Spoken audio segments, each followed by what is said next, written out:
Was that you when you used to play? He was nearly as good as me. So you in your past and you in your present, Charlie? Yeah, absolutely. I think Ronaldinho he's obviously an all-time great, and I'm sure that every young football player and futsal player looks. You know, I love him. You know, you can't get a better player than that technically. You know, he's still playing today in Mexico. So. Yeah, and like you said about technical development, and that's what we think about where futsal comes in comparison to football. Definitely. The technical ability, you know, and the technique that it really focuses on does really develop players. I mean, you've got Cristiano Ronaldo, who grew up playing it, and it's his favourite thing in the world. I mean, the list goes on and on and on. And with the exception of Germany, at the last World Cup, for the last, I think, 4 World Cups, or 3, every single player, bar none, who's won a World Cup, with the exception of Germany, for the last 20 years, grew up playing. William, tell us a little bit about how you're involved with the FA and how you, what you're doing to promote futsal in England. I'm a TV producer and a film producer. A couple of years back, my kids got into playing futsal. Okay. And I was suckered. Did you play a bit yourself? No, I wish. I'm too old and creaky. Yeah, so I thought it was a wonderful sport, and I saw a very original way to film it that could make it really exciting, because I don't believe it's quite been captured in as an exciting way as a sport can be shown. And because I had this vision, I've teamed up with the FA, yeah, and we're working together to put the sport on TV weekly.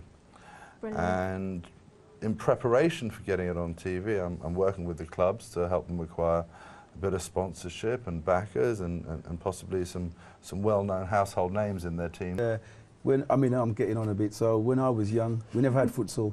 We just so you clearly don't play futsal anymore? No. We just done it in the street, basically. Not like me and Charlie. It'd be a We're tin still can. youthful. Yeah. Yeah, of course, you know, you guys are spoilt. I mean, you know, we had a tin can, anything you could kick, basically. Yeah. And so now you're not allowed to. There's, first of all, parents don't allow their kids to play out after dark in the street, and residents don't allow ball games in streets. You don't see it on the green, do you? So that's missing. So for me, yeah, it's a shame. I think futsal can replace that missing technique. I mean, if you look at Zinedine Zidane, one of the world's greatest players, he puts his technique down to his improvisational technique to growing up playing on the streets of... What tactics, do you know any tactics that they're bringing to the game? Obviously they're one of the best teams when... Baku, playing Baku is very difficult. Would it be like defensive? Would you be defensive? Would we be defensive? Yeah, or would no, it... man. You go for it? Yeah. Well, we know we can't shut them out. Okay. Yeah. So we've got to put more in the goal than they do. So it's a come along, and it's going to be like 15, 13. It'll be more goals than you've seen in the Premiership this year. Your futsal journey?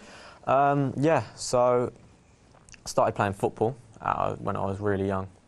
Played Sunday League up until around age 11, where I started to, I got introduced to futsal. Mm-hmm. And where did you get introduced to futsal? I got introduced to futsal. It was just with my Sunday League team. So my dad was the manager, and he set up a futsal team just because he looked into it a little bit, very vaguely, and he found that, you know, it's a good way to improve players.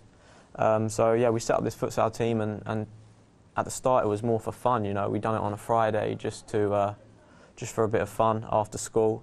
But Did you use all of the real equipment? And the equipment, yeah, the size of the pitches were the same, and the weighted balls as well. And we started to enjoy it. And as a team, we then entered a few tournaments, and we done really well. From the age of 12, were you still playing like 11-a-side? I was.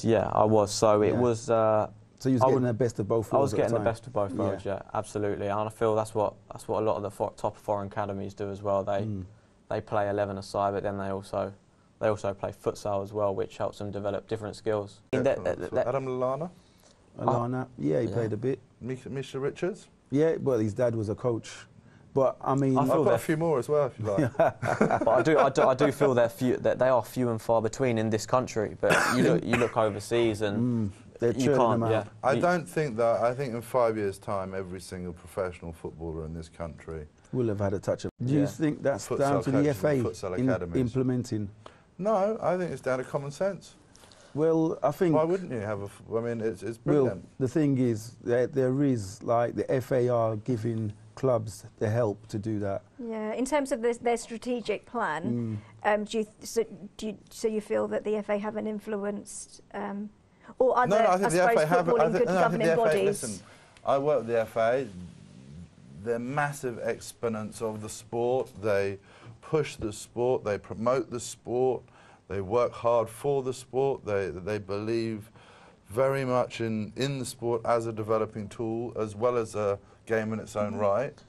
But as far as whether it's their idea that it's in the pro clubs, no. I genuinely feel that the FA do see that, and I feel that they see that as a tool of developing players. I genuinely do believe that. So but the thing I. is that the reality, as I said, of the Football League and the managers in the Football League, and even the players that they choose in the academy at some of the lower league clubs, it's more just about how